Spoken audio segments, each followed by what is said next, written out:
గొప్పడు అవుతాడా?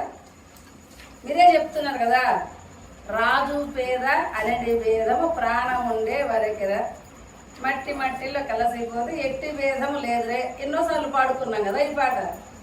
అలానే అంటే ఇప్పుడు ఒక స్థితి కలిగి ఉంటే వాడు గొప్పవాడు అవుతాడా? ఎవరికైనా ఇంద్రియాలు ఒకటే కదా.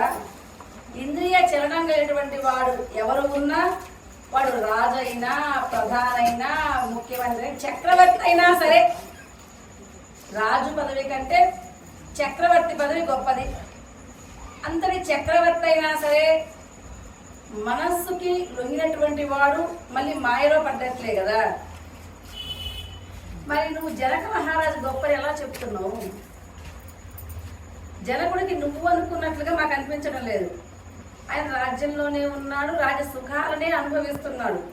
నేను రాజ్యంలో సన్యాసం తీసుకుంటే పర్వాలేదు, నేను తీసుకోలేదు కదా. రాజ్యాన్ని పరిపాలిస్తున్నాడు. పరిపాలించేటువంటి ఒక వ్యక్తికి అన్నిటి మీద విషయవాంఛ వెళ్ళింది అని అంటే ఎలా నమ్మాలి? నమ్మాలని ఒక కారణం కావాలి కదా. అని అడిగితే గురువుగారు అనుకున్నాడు ఇట్లా చెప్పకూడదు, చూపించాలి అని. గురువుగారు ఒక చోటికి వెళ్ళి అందరినీ రమ్మన్నారు. జనక మహారాజు ఉన్నటువంటి శిష్యులు మొత్తం వెళ్ళారు. ఇవాళ చెప్పేటువంటిది చాలా రహస్యమైనటువంటిది. అది మనకేమని చెప్తారు? అతి రహస్యం బట్టబయలు అంటారు.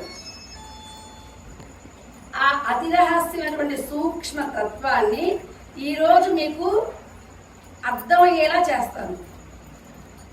ఈ జీవుడు బ్రహ్మత్వాన్ని ఎలా పొందుతాడు అనేటువంటి విషయాన్ని, పొందుతాడు కాదు తానే బ్రహ్మం. పొందుతాడంటే మళ్ళీ అదొక వస్తువు ఉంది, తాను వేరుగా ఉన్నాడు కాదు. తనని తాను గుర్తించే విషయాన్ని చెప్తారు.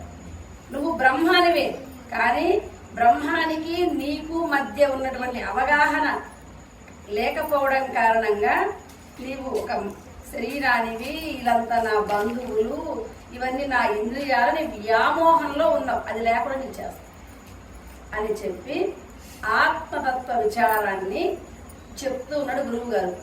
ఈ చెప్పేటువంటి సమయంలో 3 ఏకం కావాలి. మనస్సు, చూపు, శరీరం, ఇవి 3 ఏకాగ్రత. కాయేన వాచా మనసేంద్రియైర్వా అని మనకు చెప్పింది. కాయం, వాక్కు, మనస్సు ఏకం కావాలి. చూపు అక్కడే ఉండాలి, మనస్సు అక్కడే ఉండాలి, శరీరం కదలకుండా ఉండాలి. అలాంటి స్థితితో ఉంటే మాత్రమే ఈ తత్వం అర్థమైంది. మీ చెవులు వేరే చోటికి మళ్ళీ, కళ్ళు వేరే కళ్ళకి వెళ్ళి, ముక్కులో వాసన అక్కడేదో మాడుతుందని అట్లా వెళ్ళిందనుకో, ఈ చెప్పే బ్రహ్మత్వం అర్థం అవ్వదు. ఎందుకని అంటే ఇది తైలధార లాంటిది. తైలధార పోసేటువంటి సమయంలో చూపు, ఈ మనం పెట్టేటువంటి ఈ పైన చెయ్యి, కింద బాటిల్ను చెయ్యి కదలకూడదు, ఏకం ఉండాలి. అటువంటి సమయంలోనే తైలధార అనేది ఆగకుండా పడుతుంది. అలా ఇప్పుడు అమృతధార, ఇది తైలధార కాదు, అమృతధార. ఈ అమృతధారని ఎవరైతే అనుభవిస్తారో వాళ్ళకి జన్మ లేదు. జన్మ ఉన్నదని కూడా భ్రాంతి. నిన్ను చూపించేటువంటి తత్వాన్ని నేను ఎరుకపరుస్తాను.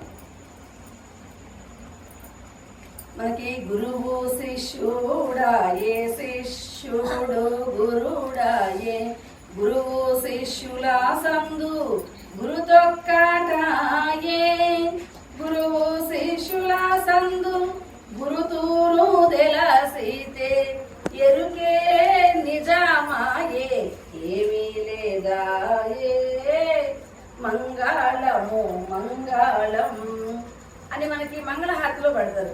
ఆ ఎరుకని చూపించేటువంటి పదాన్ని, ఎరుకని కూడా నీకు తొలగించేటువంటి విషయం నేను చెప్తాను అని చెప్పి గురువు గారు కూర్చోబెట్టేటువంటి సమయంలో అందరూ కూర్చున్నారు. జనక మహారాజు కూర్చున్నాడు. జనక మహారాజు ఏకాగ్ర స్థితిలో వింటూ ఉన్నాడు.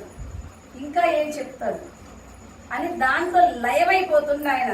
ఈ ఉన్నటువంటి శిష్యులకి ఒక ఆలోచన వచ్చింది, ఎక్కడి నుంచో ఒక శబ్దం.